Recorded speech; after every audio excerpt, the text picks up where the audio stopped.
बदलापूर येथील शाळेतील अल्पवयीन विद्यार्थिनीसोबत अश्लील चाळे करणाऱ्या नराधम अक्षय शिंदे याच्या एन्काउंटरनंतर एकच खळबळ उडाली होती। मात्र हा एन्काउंटर फेक असल्याचा आरोप करत अक्षय शिंदे यांच्या कुटुंबियांनी उच्च न्यायालयात धाव घेतली होती। या प्रकरणी न्यायालयाने एक समिती गठीत केली होती। त्या समितीने आज कोर्टात अहवाल सादर केलाय। मात्र या आलेल्या अहवालानंतर राजकीय वर्तुळात गदारोळ सुरू झाला।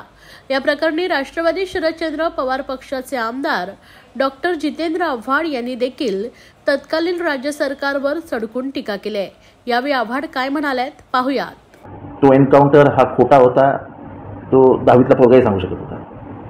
तेव्हाच तत्कालीन सरकारला, अडचणीत आलेल्या सरकारला स्वतःची इमेज ही महाराष्ट्रामध्ये रॉबिन हुड इमेज करायची होती।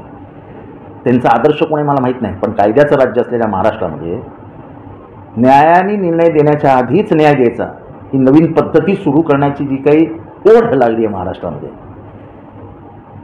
कस्टडियल डेथ, हे सगळं बरोबर नाही आहे। हे कायद्याचं राज्य आहे।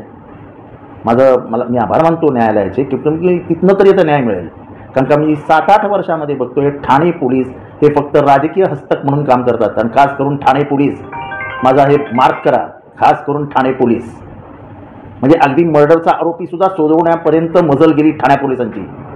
मर्डरचा आरोपी हे जर कमिशनर ऐकत असतील तर त्यांनी हा मर्डर कुठला आहे आणि पोलिसांनी कोणाला मदत केली याचा शोध नक्की घ्यावा। त्यामुळे अक्षय शिंदेला तुम्ही नाहक मारलात, कारण का तुम्हाला ह्याच्यातले मेन जे गुन्हेगार आहेत, ज्यांनी मेन हे बलात्कार केले आहेत, त्यांना लपवायचं होतं। कोर्टाच्या फेऱ्या मारायचा हा एक तरी जो सत्तेत बसला जाणार आहे त्यांच्या घरी की नाही माझा मुलगा देतो, तो कोर्टाचं सगळं बघेल।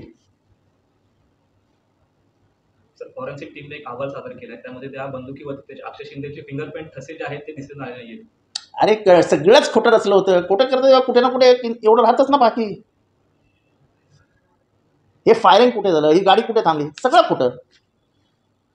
माझ्याकडे साक्षीदार आहेत तिथे, ज्यांनी सगळं बघितलं, ते माझ्या मतदारसंघात आहे।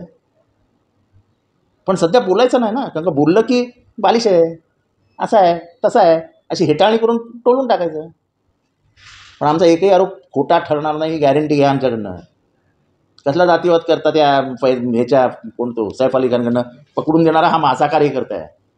सैफ अली खानच्या ज्याने, मी म्हणत नाही तो आरोपी आहे काय ते पोलीस बघतील, त्याला पकडून दिला तो कुठे आहे हे सांगणारा हा माझा कार्यकर्ता आहे। हा आगरी समाजाचा हिंदू आहे। त्याचं काहीतरी जातीय रंग घेऊन क्रेडिट खायला लावू नका। बांगलादेशचा आरोप आहे, महाराष्ट्रात राहतो कसं काय? बांगलादेशच्या आरोपींना तुम्ही कसं काय इथे ठेवलंय? सगळीकडे जात धर्म बंद करावं जरा। हाच होता पकडायला।